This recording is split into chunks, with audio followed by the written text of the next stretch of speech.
Assalamualaikum warahmatullahi wabarakatuh. Perkenalkan, nama saya Dela Deli Nur Fadilah.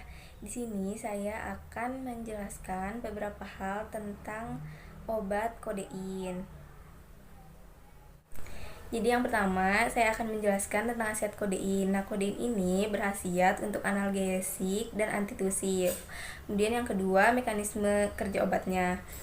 Kodein ini masuk ke dalam golongan analgesik opioid. Obat ini berinteraksi dengan reseptor opioid yang ada di otak sehingga menghasilkan beberapa respon tubuh seperti rasa nyeri yang mereda, kemudian relaksasi, kesenangan hingga kepuasan.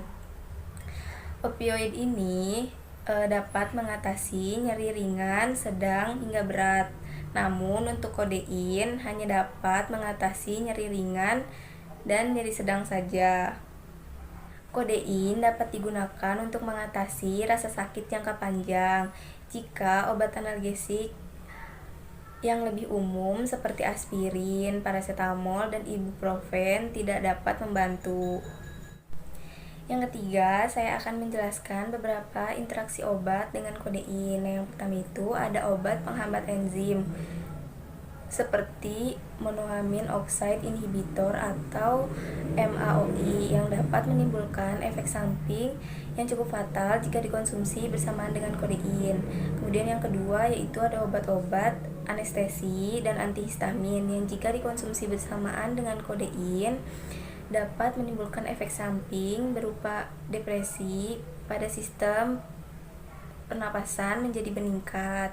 Kemudian yang ketiga, obat simetidin tidak disarankan dikonsumsi bersamaan dengan kodein karena dapat membuat kadar kodein dalam darah menjadi meningkat.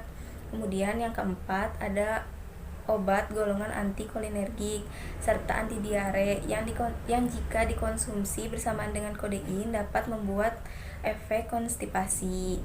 Nah, yang terakhir ada obat domperidon serta metoclopramid yang juga tidak disarankan untuk dikonsumsi bersamaan dengan kodein karena dapat menimbulkan efek yang berlawanan dengan kodein. Kemudian untuk struktur dan rumus kimia kodein yaitu C18H21NO3. Untuk formulasi sediaannya, zat aktifnya itu kodein fosfat. Nah, untuk metode pembuatannya, yang pertama itu ditimbang dulu seluruh bahannya.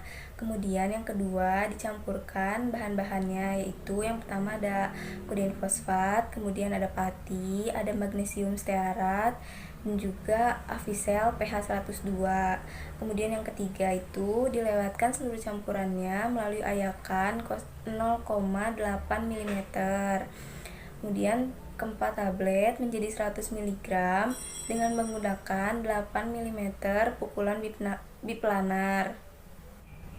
Nah, untuk golongan obatnya, kodein ini termasuk ke dalam obat narkotik golongan ketiga. Ada juga nomor registrasinya yaitu DNL 1900 1002 10A1. Ada beberapa peraturan yang berkaitan dengan obat kodein ini. Yang pertama itu contohnya Peraturan Menteri Kesehatan Nomor 20 Tahun 2018 tentang perubahan penggolongan narkotika. Ada juga Peraturan Badan Pengawas Obat dan Makanan Nomor 4 Tahun 2018 tentang pengawasan pengelolaan obat, bahan obat narkotika, psikotropika, dan prekursor farmasi di fasilitas pelayanan kefarmasian. Untuk dosis maksimum kodein atau batas jumlah obat yang bisa diberikan yaitu untuk dewasa sebanyak 120 mg per hari. Kemudian untuk anak-anak usia 6-12 tahun itu batasnya 60 mg per hari. Untuk anak-anak usia 2-6 tahun itu batasnya 30 mg per hari.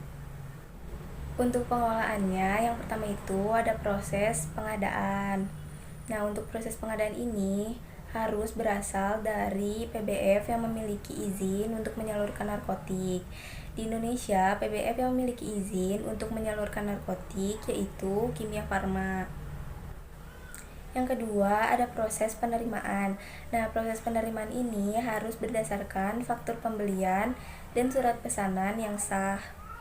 Yang ketiga, ada proses penyimpanan. Nah, penyimpanannya ini harus dilakukan di lemari khusus narkotik. Nah, lemari khusus narkotik ini memiliki beberapa persyaratan. Yang pertama, harus terbuat dari bahan yang kuat. Yang kedua, tidak mudah dipindahkan dan memiliki dua kunci yang berbeda.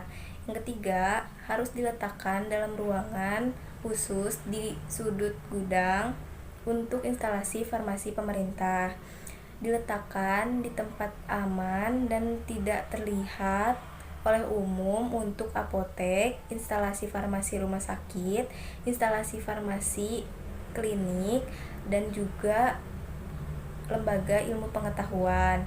Nah, yang terakhir, kunci lemari harus dipegang oleh apoteker penanggung jawab atau tenaga teknis kefarmasian yang sudah diberi kepercayaan untuk memegang kunci lemari narkotik. Yang keempat, ada proses penyerahan. Nah, proses penyerahan ini wajib dilakukan oleh apoteker atau tenaga teknis kefarmasian yang bertanggung jawab. Kemudian yang kelima, ada proses pengembalian. Nah, proses pengembalian obat kepada pemasok harus dilengkapi dengan dokumen serah terima pengembalian obat yang sah dan fotokopi arsip faktur pembelian. Setiap pengembalian obat wajib ditulis di dalam kartu stok. Yang keenam, ada proses pemusnahan. Proses pemusnahan ini dilakukan apabila yang pertama, diproduksi tanpa memenuhi standar dan persyaratan yang berlaku. Yang kedua, apabila obat telah kadaluarsa. Yang ketiga, apabila tidak memenuhi syarat untuk digunakan dalam pelayanan kesehatan atau untuk pengembangan ilmu pengetahuan. Yang keempat, bila dibatalkan izin edarnya. Yang kelima, bila berhubungan dengan tindak pidana. Yang terakhir, ada proses pelaporan. Untuk apotek, instalasi farmasi rumah sakit, instalasi farmasi klinik, lembaga ilmu pengetahuan, dan dokter praktik perorangan wajib membuat, menyimpan, dan menyampaikan laporan pemasukan dan laporan penggunaan atau penyerahan narkotika setiap bulannya kepada Kepala Dinas Kesehatan Kabupaten atau Kota dengan tembusan Kepala Balai setempat. Untuk industri farmasi, PBF, instansi farmasi pemerintah pusat, dan instalasi farmasi pemerintah daerah wajib membuat, menyampaikan, dan menyimpan laporan narkotik atau psikotropik setiap bulannya kepada Direktur Jenderal atau Kepala Dinas Kesehatan Provinsi dengan tembusan kepada badan atau Kepala Balai setempat. Karena kodein memiliki efek antitusif, maka ada juga obat tradisional yang bisa menjadi alternatif untuk meredakan antitusif, yaitu contohnya jahe dan madu. Untuk bentuk rancangan sediaan obatnya bisa dalam bentuk minuman herbal yang berisi rebusan air jahe yang ditambahkan dengan madu, juga perasan air lemon. Untuk pelayanan informasi obatnya, indikasinya ini untuk nyeri ringan sampai sedang dan untuk antitusif. Untuk cara pemakaiannya yaitu secara oral. Dosis untuk efek analgetik opioid untuk dewasa yaitu 30-60 mg setiap 4 jam ketika dibutuhkan.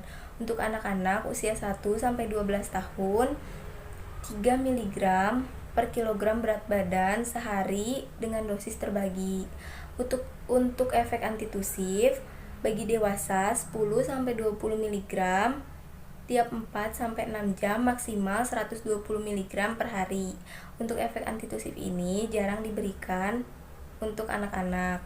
Nah, kontraindikasi dari kodein ini ada batuk berdahak, penyakit hepar, dan gangguan ventilasi. Kemudian ada efek samping yang ditimbulkan dari kodein ini, seperti rasa kantuk yang berlebih, mual, muntah, pusing, dan juga mulut kering.